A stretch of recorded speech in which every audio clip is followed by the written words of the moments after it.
Bonsoir et bienvenue à tous dans cette analyse des matchs multiplex de Ligue des Champions. Donc je vais dérouler et je vous donnerai ensuite un petit combiné de ce que je pense. Et après je peux vous donner un petit combiné safe. Donc commençons par mes pronostics. On va commencer dans cet ordre-là. Donc Paris-Newcastle, pour moi, comme vous pouvez le voir, j'ai mis Paris-AG. Pourquoi Paris-AG? Parce qu'en fait il leur faut simplement une victoire pour être dans le top 8. Je les vois mal. Ils ont raté le match contre le Sporting en dominant. Je les vois mal faire deux fois la même erreur. Newcastle par contre ça joue très bien. Donc vous pouvez très bien mettre par exemple un pari et les deux équipes qui marquent, ça ne me surprendrait pas du tout. Je m'attends à un match quand même assez ouvert, très fermé en première mi-temps, mais que dès qu'il y a un premier but, l'autre équipe va faire que forcer pour attaquer. Enfin, ça risque d'être franchement un super match.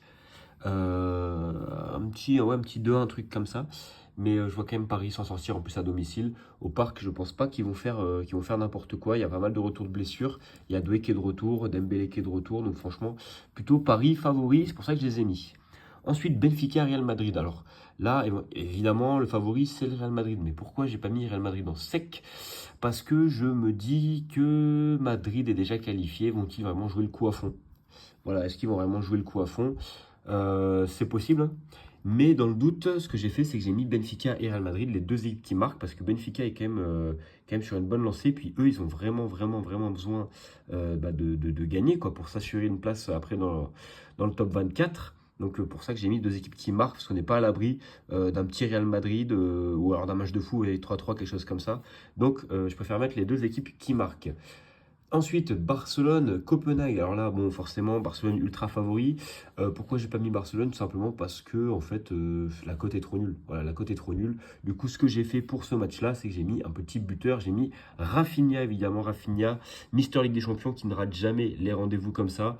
Parce qu'après, il y a des buteurs, on peut tenter des trucs genre Ferran, des trucs comme ça, Lopez, etc. Mais non, un petit Rafinha, en vrai, sur du classique, c'est quand même je vais vous dire ça, je l'ai noté. C'est quand même du 1,72. Voilà, donc on est quand même sur une cote intéressante. Le match d'après, PSV Bayern, je trouve que c'est un peu compliqué pareil à pronostiquer. Ce que j'ai fait, c'est que moi j'ai mis Bayern Munich ou nul et les deux équipes qui marquent. Pourquoi? Parce que en fait, bah pareil, Bayern déjà qualifié. Bon, ils ont perdu en Bundes, donc je pense qu'ils seront revanchards, mais ils seront déjà qualifiés. Donc après, Bayern Munich en sec, ça me paraît très bien. Mais je pense que le PSV qui, pareil, eux, ils luttent, ils sont en bas du classement, à la limite quoi, de top 24, ils vont vraiment avoir la dalle. Donc c'est pour ça que je pense qu'ils vont quand même marquer. Donc je mettrai Bayern et les deux équipes qui marquent, mais pour un peu plus de sécurité, je mettrai Bayern ou nul et les deux équipes qui marquent. Parce qu'en soi, si à la 75e il y a un partout, Bayern va arrêter de jouer. Et c'est le PSV qui va pousser, mais Bayern va arrêter de jouer. Donc je le vois bien comme ça. Ensuite, bouge Marseille, je vous le dis cash, Marseille, j'y crois. Ils seront à l'extérieur et premier degré, je pense que c'est un avantage pour Marseille parce que dès qu'ils jouent au Vélodrome, ils se chient dessus. C'est dur de jouer au Vélodrome, on le sait. Et là je pense que ça va péter.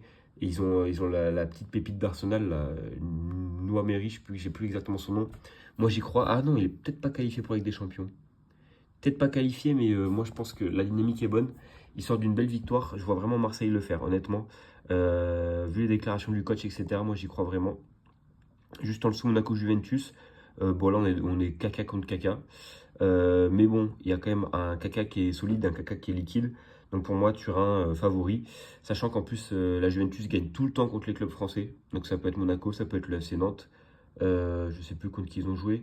Ils ont dû jouer contre Paris à l'époque, mais laisse tomber, la Juventus gagne tout le temps contre les clubs français. Il n'y a plus Di Maria, sinon j'aurais pu mettre Di Maria, mais il n'est plus là.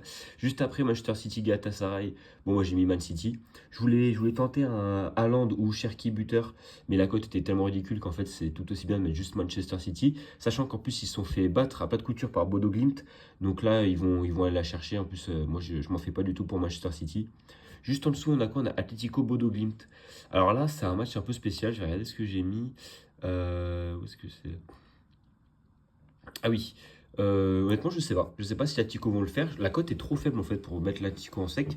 Et Bodo Glimt, pareil, ils peuvent le faire. En vrai, ils sont vraiment pas loin de la zone des 24. Ils viennent quand même de battre City. En vrai, je me dis pourquoi pas. Pourquoi pas? Donc, ce que j'ai mis, c'est que j'ai mis que Bodo Glimt marque deux buts dans le match. C'est très audacieux. C'est une très grosse cote. Je dis pas qu'ils vont gagner. Ça peut très bien faire un match nul. Donc, vous pouvez mettre par exemple Atlético au nul et Bodo Glimt qui met 1,5 but. Voilà, c'est un peu audacieux, mais moi je trouve qu'il faut le tenter. Juste en dessous, Liverpool-Karabakh, j'ai pas mis parce qu'en fait, là, indice, ça sert à rien. Et sinon, vous avez toujours la possibilité de mettre un petit Ekitike buteur. Voilà, classique efficace, il a 1,50, donc c'est toujours plus intéressant que ça. En plus, Liverpool, moi, j'ai vraiment pas confiance en cette équipe. À tous les coups, c'est un 1-1, un truc comme ça, vraiment. Ils veulent pas jouer, vous voyez, un truc comme ça. Si savent qu'ils sont qualifiés, je les vois mal jouer. Vraiment, cette équipe, j'ai beaucoup de mal avec eux. Donc, indice, franchement, ça vaut pas le coup. Autant mettre un petit Ekitike. Juste en dessous, Bayern, Leverkusen, Villarreal. Villarreal, c'est trop nul. Trop nul. Donc Leverkusen qui, eux, jouent le top 24. À domicile en plus. Franchement, ils en ont besoin. Le coach est sur la sellette, donc il joue sa vie. Si le coach perd ce match, il est viré. Donc soit les joueurs n'ont rien à foutre. Et dans ce cas-là, ils jettent le match. Mais c'est un peu con quand même de se faire mieux de la LDC. Voilà. Soit vraiment ils se battent. Le coach se bat parce qu'en fait, c'est sa dernière chance. Donc moi, je le vois bien quand même tout donner, tout donner. Et en plus, pour se qualifier, c'est quand même important pour tout le monde. Juste en dessous, Borussia Dortmund, Inter Milan. Bon, l'Inter Milan, ils galèrent un peu en LDC ce moment-là. C'est pour ça qu'ils sont plus dans le top 8. Donc, s'ils veulent accrocher le top 8, ça reste quand même les finalistes de l'année dernière. Hein. S'ils veulent accrocher le top 8, faut gagner contre Dortmund. Et puis, Dortmund, c'est pas non plus une équipe excellente. Franchement, ils viennent de se faire taper par Tottenham, quand même. Tottenham qui sont à la ramasse en première ligue. Donc, plutôt Inter Milan en cash, une cote intéressante. Donc, il faut partir sur l'Inter Milan. Devant, il y a Lautaro, il y a le petit Esposito. Je sais plus si Thuram et Esposito, lequel joue le plus, mais à voir la compo de demain. Mais devant, ça tourne bien. Et puis l'Inter, ça reste quand même des bons joueurs au milieu et derrière. Donc moi, je partirais plutôt sur l'Inter. Ils sont en pleine forme en Serie A. Donc il faut juste qu'ils concluent avec un top 8 en Ligue des Champions. C'est pour ça que je vois bien l'Inter gagner ce match. Juste ensuite, pareil, grosse cote, Naples, Chelsea. Là, il faut miser Chelsea, c'est le Roseneur Ball. Il vient d'arriver tout droit de Strasbourg. Il a gagné son premier match, c'est la forme du moment. Chelsea, ça devient très sérieux. Il y a Estevao, vous pouvez même mettre un Estevao buteur, je rigole pas du tout. Si vous mettez Chelsea et Estevao, ça donne une cote énorme. Mais ça, après, je vous ferai d'autres petits paris, mais voilà, restez branchés. Juste en dessous, mais mettez Chelsea, hein, pardon. Juste en dessous, Union Saint-Gilloise, Atalanta Bergame. Pour moi, c'est le match foireux de la soirée. Vous savez, dans les matchs, il y a toujours un match qui est nul, tu vois. Les matchs nuls font chier parce que personne ne parie sur les matchs nuls. Et ben, je vous le dis, c'est celui-là. C'est Union Saint-Gilloise, Atalanta Bergame. Selon les résultats des autres, s'il y a des victoires et des défaites, d'après mes calculs, les deux avec un nul restent dans le 24. Restent dans les 24. Donc à partir de là, quoi bon faire le jeu? On prend notre point, on passe en barrage et on s'arrête là. Les deux équipes sont plutôt équivalents. Atalanta est quand même meilleur, mais le problème c'est que l'Union Saint-Gilloise à domicile, franchement, c'est très difficile de les bouger. C'est pour ça que je tenterai cash nul. Juste en dessous, Arsenal, Kairat Almaty, ça sert à rien. 1-0-1, franchement, ignorez ce match. Vous le mettez ou pas, enfin, pour l'histoire, ça sert à rien. Même pour l'histoire, ça sert à rien. Juste en dessous, Francfort-Tottenham. Tottenham, ils se réveillent un peu. Francfort sont trop nuls au foot, donc Tottenham cash. Franchement, il n'y a pas de débat, vous prenez le 1,80 tranquille. Bilbao Sporting, là, par contre, c'est un peu plus compliqué. Honnêtement, j'ai beaucoup de mal à pronostiquer ce match. Bilbao revient pas mal. Il y a William qui revient pas mal. Et Sporting, bon, ils viennent de battre Paris. Mais quand même, je pense qu'Athletic Bilbao, en plus à domicile, est favori. Donc pour la sécurité, ce que j'ai fait, c'est que j'ai mis Bilbao vainqueur ou nul et plus de 1,5 but dans le match. Donc ça peut être du 2-1, du 3-1, du 3-2, etc. Voilà. Ou du 2-0 aussi. Juste en dessous, Ajax Olympiakos. L'Ajax est en très bonne forme. Ils sont vraiment relancés. 2 victoires d'affilée en LDC. Ils peuvent chercher le top 24. En championnat, c'est pareil. Ils sont relancés. L'Olympiakos, c'est sympa, mais bon, c'est sympa en Grèce. Là, ils doivent se déplacer à Amsterdam. Dans le froid polaire, ils sont habitués au sud. Moi, j'y crois pas trop. On profite du fait que l'Olympiakos soit favori. Là, je pense que c'est donné. Alors, donné, non. Ça peut être un match nul tout moisi, mais l'Ajax a vraiment besoin. Ils peuvent faire le 3 sur 3 et passer dans le top 24. Alors que l'Olympiakos, pareil, ils ont besoin de gagner, mais l'Ajax a une meilleure dynamique. Donc je partirai là-dessus. Et ensuite, Pafos, Slavia Prague. Match de con encore une fois. Si on se rappelle l'année dernière, il y avait eu un match similaire, truc nul. Mais je crois que c'était Slavia Prague contre. C'était qui? C'était vraiment une équipe moisie qui avait fini dernier. Peut-être Limassol, non je sais plus s'il jouait, bon, bref un club pourri, ça avait fait 1 partout, 0-0, enfin nul, personne n'avait regardé ce match, c'était Young Boys, Slavia Young Boys, ça avait fait 1 partout, et ben je prends aussi que la même chose, 0-0 ou 1 partout dans ce match là.